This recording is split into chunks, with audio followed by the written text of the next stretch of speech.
At some point, if I find the time and motivation, I would like to write maybe just a paper, maybe a series of papers, maybe a book about the significance of food in social relationships as I've come to understand it through my cross-cultural experiences and through my interspecies experiences.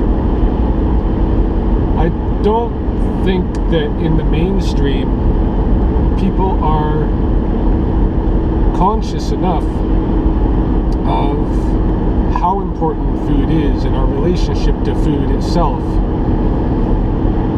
In my opinion, this is really one of the two biggest factors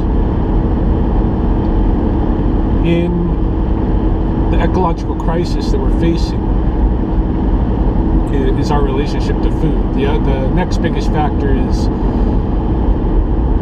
the overpopulation. I suspect that the Earth has the carrying capacity, perhaps, to maintain our population where it's at today, or even where it might be in the next 10 years. But certainly we are coming to a point where, if we haven't already passed it, where there's so many people on Earth that it's not going to work out for us. And even as it is, with the population the way it is, if we continue eating the way that we are, we're far beyond the carrying capacity already. In order to maintain our population where it's at and have a sustainable way of life here on this planet, we have to change our ways of relating to food, at the very least. We do need to do something about the population issue. Unfortunately, the way things are going, it's like the prophecies of Mike Judge in Idiocracy, or Joe Rogan in I forget his second special, Talking Monkeys in Space, or what have you. Where, in both cases, they suggested that the intelligent people would stop breeding, and the less intelligent would basically outbreed them, and that this would cause the dystopia, or is causing maybe the dystopia that we're already in, and maybe has caused others dystopia conditions in the past. I totally agree with this. I can see it happening. We need to do something about our population issue,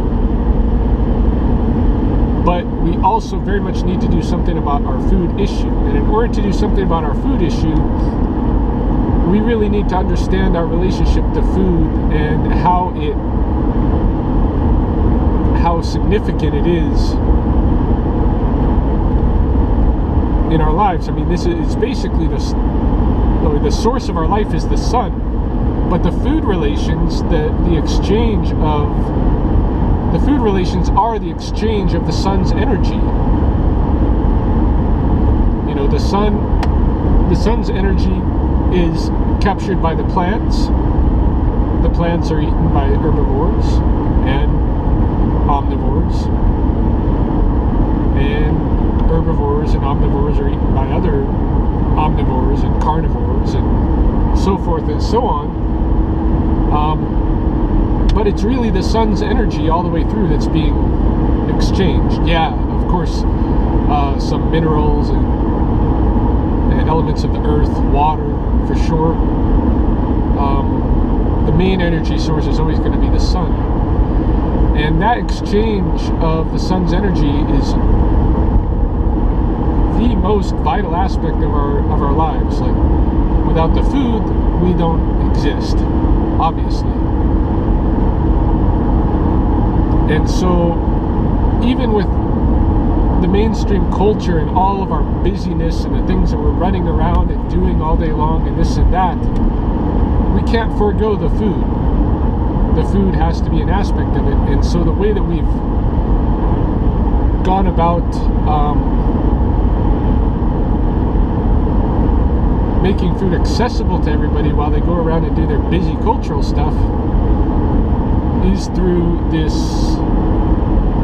global trade network, where small communities on the fringe provide the food, do the labor and the farming and all of that stuff, ranching, provide the food for the busy cultural people in the metropolises, and such that even on the outskirts now, everyone is dependent on the global trade network. It's hard to imagine if we suddenly had to shift and say, all right, no more global trade of food. You have to just rely off local resources. There would be a massive die-off of people because we just don't have, we're not set up for that. You know, right now I'm driving through mile after mile after mile of land that's being used to grow timothy to feed cattle in Japan. That's the reality of it. This land could easily provide for our population here, but instead we're feeding cattle in Japan.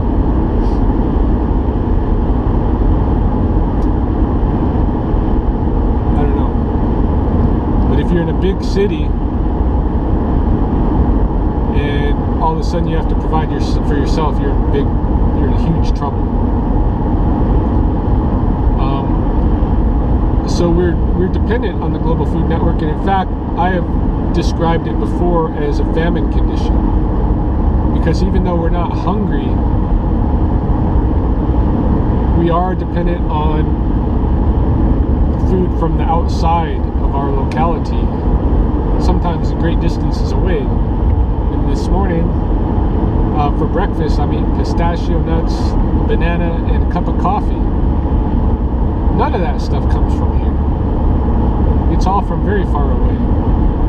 So we're dependent on this food trade. At the same time, food continues to be extremely important in our social relations. And so, and it will always be that way. And no matter how convenient and stuff our food is, it's never going to be a side thing in terms of our social relations. In order to create a bond, a social bond with somebody, a real bond, an intimate bond, you have to eat together. It's a must. You have to. If you don't think so, go out there and find yourself a girlfriend or a boyfriend that's going to be really intimate with you, but from the very start refuse to ever eat with them. See what happens. It's a no-go. You have to eat together. Try to cement any really important bond, social bond, any real important relationship without the food, without eating together. See what happens. It's not going to work. Food is crucially important for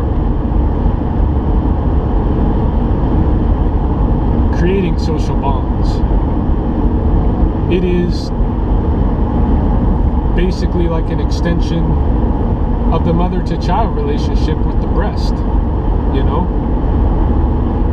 That's our earliest social bond, is with our mothers feeding us of her own body.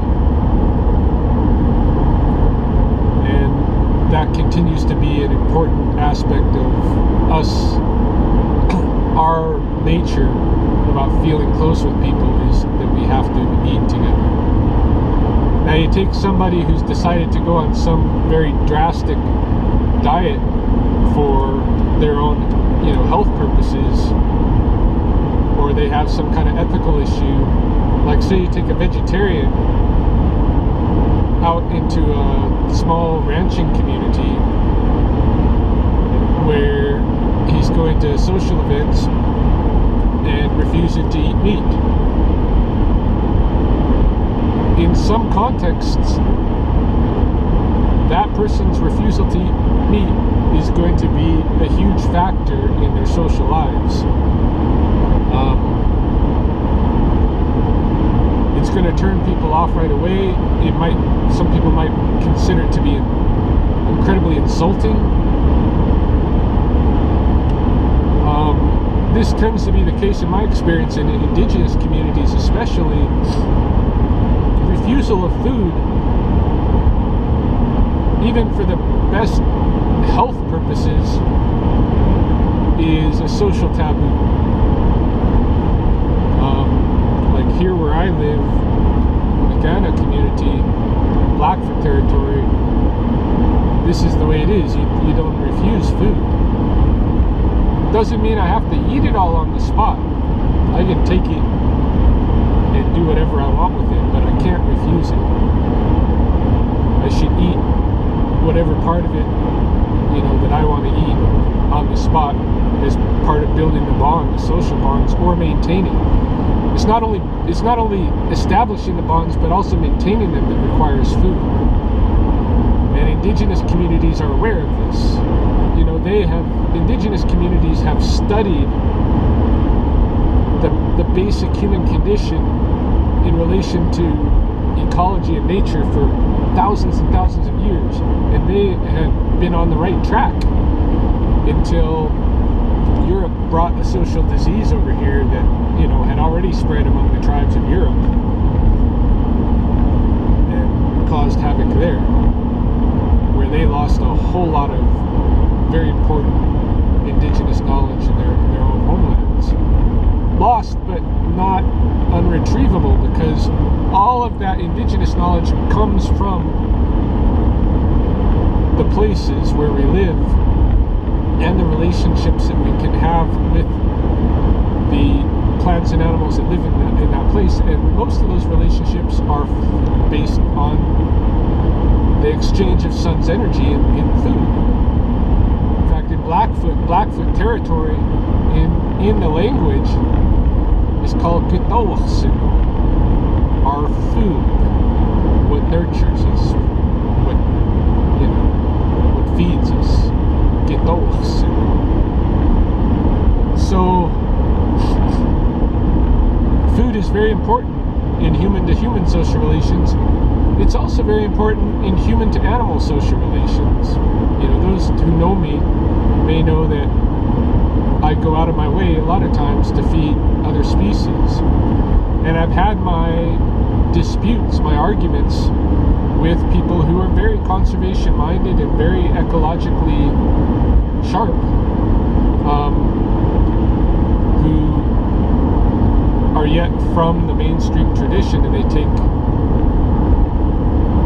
they're at odds with me about whether or not I should feed animals. Because they've got ingrained in their mind that thing from the mainstream culture where human beings are considered separate from nature. But when you don't consider human beings separate from nature, then you understand that we've had a relationship with some animal species that goes for thousands of years that you could call synanthropic, even though that term itself is human-focused, where we have always shared food with these species. And having now in this new culture cut them off, we are in a sense hurting ourselves, because we are hurting our social bonds with those animals. The wild dogs, coyotes, wolves, foxes, and all of that, we're supposed to be close with them. We've always been. The corvids, crows, magpies, ravens, jays, jackdaws, all of them, we're supposed to be close with them. We always have been. We're supposed to feed them, because we have evolved, we have co-evolved together in a food relationship. You know, even the bears. In the past, if you kill an animal here, you know, you might make an offering for the bear, because otherwise the bear's going to come take what you have. But instead you feed it. Now people will tell me, you know, don't feed it, because don't feed the animals, because you're habituating them to come, you know, to associate humans with food. Yes, that is what I'm habituating them to. That is my goal, because we're supposed to be with them.